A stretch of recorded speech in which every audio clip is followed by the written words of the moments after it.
Today I will be discovering a new country, new for me and for the channel, of course, because I haven't reacted to anything from Bhutan yet. I'm really excited. This is the Geography Now video. That is my go-to whenever I have to learn something new about a new country. But of course, if you have any more recommendations about Bhutan, maybe some cool vlogs to see how the city is, the best places, the food of the place, just let me know down in the comments. Let's watch the video.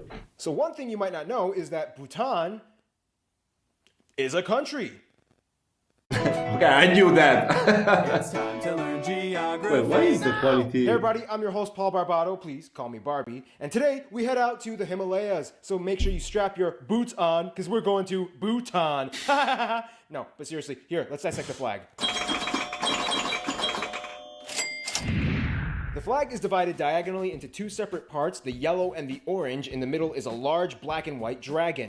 Bro, that's crazy. This flag is just amazing. What the hell? It looks like the Chevron dragon. That's amazing. Yellow represents the civil tradition and temporal authority of the king. Typically, kings will wear yellow scarves on their garbs, and the orange represents Buddhism. The dragon is Druk, the thunder dragon from Bhutanese mythology, straddled between the two colors to signify the equal importance of both civic and monastic traditions of the country. Druk the dragon is white to signify the purity of inner thoughts and deeds, and is carrying 4 jewels in each claw to signify the wealth and security of the country. Dude, this flag has a dragon on it. That's a win in my book.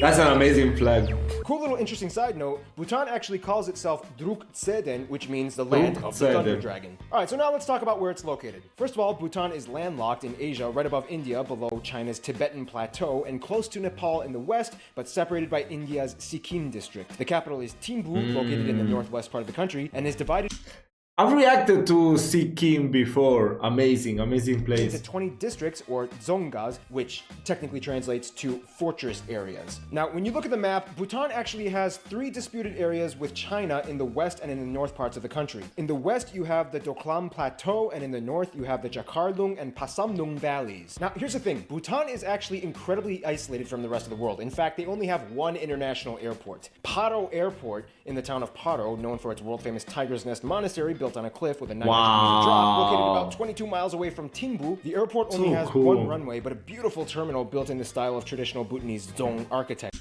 Wait, what? This is the airport? One runway, but a beautiful... What? You wanna tell me that you land in this place and that is what's waiting for you? Bro, what? I've never seen a cooler airport before. What the hell? Terminal built in the style of traditional Bhutanese dzong architecture. Now, here's the thing. Getting into Bhutan is a little difficult because foreigners are allowed to go in, but they have to pay a $250 daily tariff. What? That's right. Every day you spend in Bhutan will cost you a minimum of $250. Is this still a thing? This video is a little bit old. I think it's 7 years old, but is this still a thing? Oh my gosh. Of course, this cost covers a state-provided hotel and a tour guide that will take you around. However, Okay, I mean, yeah, sure. It will be a very expensive weekend, but yeah, okay. That's nice. The thing is, a portion of this money goes towards funding educational facilities in Bhutan. Oh, so when you go that's there and pay great. the tariff, you're actually kind of inadvertently helping the country as well. The only foreigners that are exempt from this tariff are Indians, Bengalis, and Maldivians. All they have to do is just show their IDs. They don't even need a passport, and they don't have to pay for the tariff. Okay. Francais?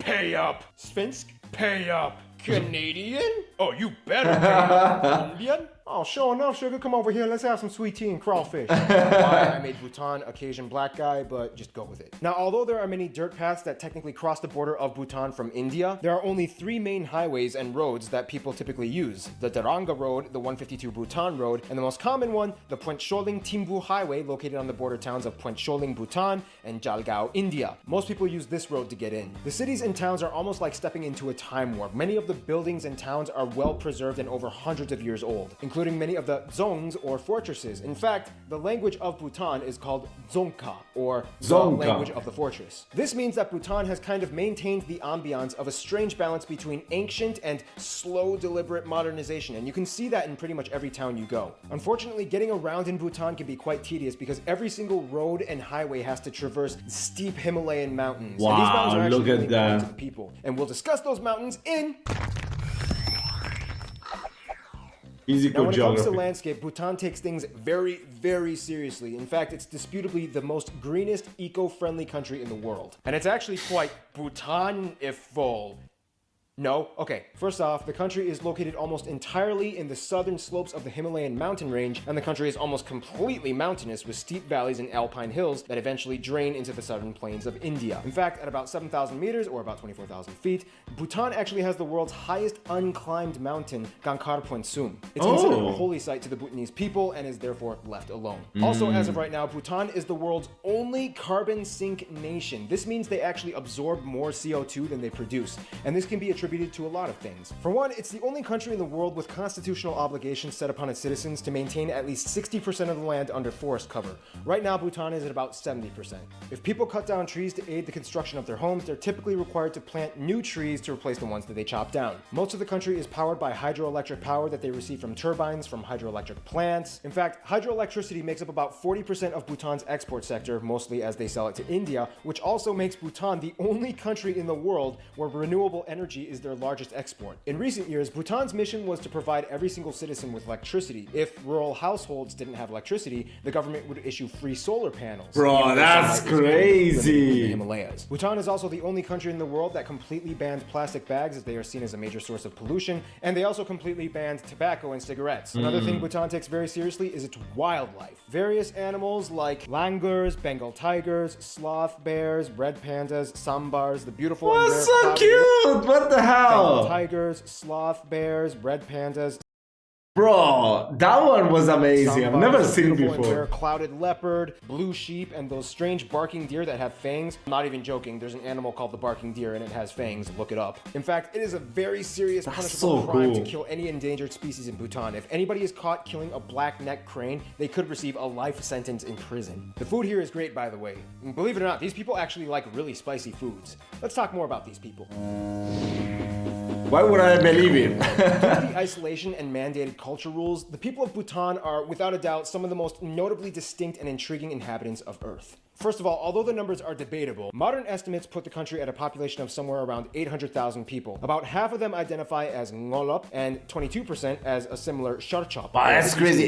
This can also include 800,000. the indigenous tribes found within Bhutan. And 28% identify as Lhotshampa, or the Lhotshampa. southern people, mostly in Nepalese origin. Most of the people in Bhutan, about 70%, identify with either the Kagyu or the Nyingma branches of Buddhism, and the remaining about 28% Hinduism. identify with Hinduism, mostly the Lhotshampas in the south. The official language is Dzonga, however there are about 53 other Tibetan-based languages and dialects spoken throughout the country. Bhutanese people are very intent on maintaining their nationalism and identity, so much to the point where the king issued a culture law that decreed all citizens to adhere to certain standards of life to maintain the Bhutanese identity amongst the citizens. This meant things like mandatory clothing laws, rituals, holidays, and so on. To this day, when entering government buildings and offices and culture centers, men are required to wear a go and women are required to wear a kira, the traditional clothing of Bhutan. This rule caused a lot of backlash, especially with the Lhotshampa minority, whom were mostly Nepalese and refused to follow the culture and wardrobe law. Things got so bad that Bhutan actually ended up exiling over 100,000 Lhotshampas for not adhering to the culture laws, and to this day, many of them are in exile, mostly in India.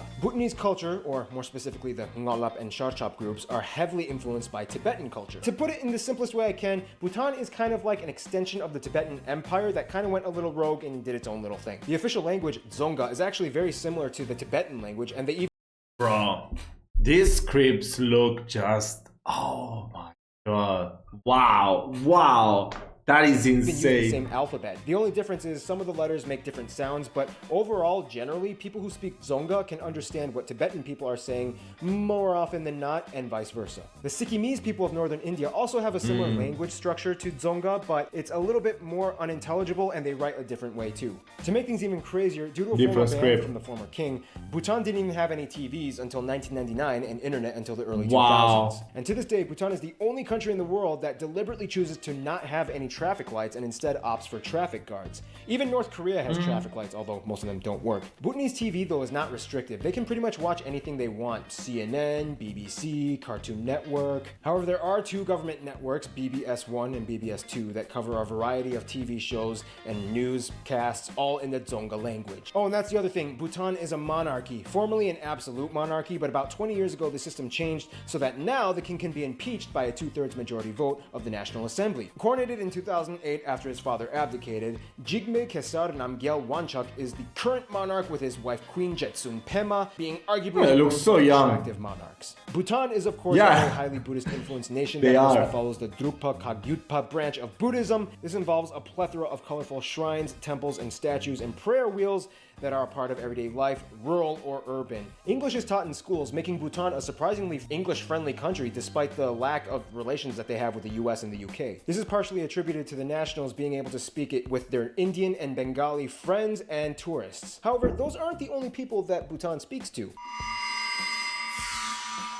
Now, Bhutan may be closed off from the rest of the world. However, it's weird because they're also kind of passively open to everybody else. Now, like mentioned before, India and Bangladesh are the only two countries that have embassies in Bhutan and are close partners in business and trade. Bhutan trusts India and Bangladesh enough to the point where they don't believe their country's cultural values will be a threat to the presence of these people. Nonetheless, there is still a stark contrast in culture between these nations, with India predominantly Hindu and Bangladesh predominantly Muslim in influence. Nepal has a little bit of a bone to pick with Bhutan. Now, of course, like mentioned before, back in the 90s, over 100,000 Nepalese people were forced into exile after the king made the cultural customs decree after feeling a slight threat from the Nepalese minority that weren't adhering to the Bhutanese customs. Bhutan was kind of harshly criticized for this. Then there's China, which after the siege of Tibet in 1959 effectively closed off all relations with Bhutan. Essentially, they have some drama with China. It got even worse when Chinese soldiers were spotted Is it still the same now? building some roads with the disputed Doklam Plateau region. China claims this was not done for any aggression, but Bhutan claims that China did this to further their territorial claims on the region. China? What the? Oh no. Oh gosh golly, did I get too close? Oh, well,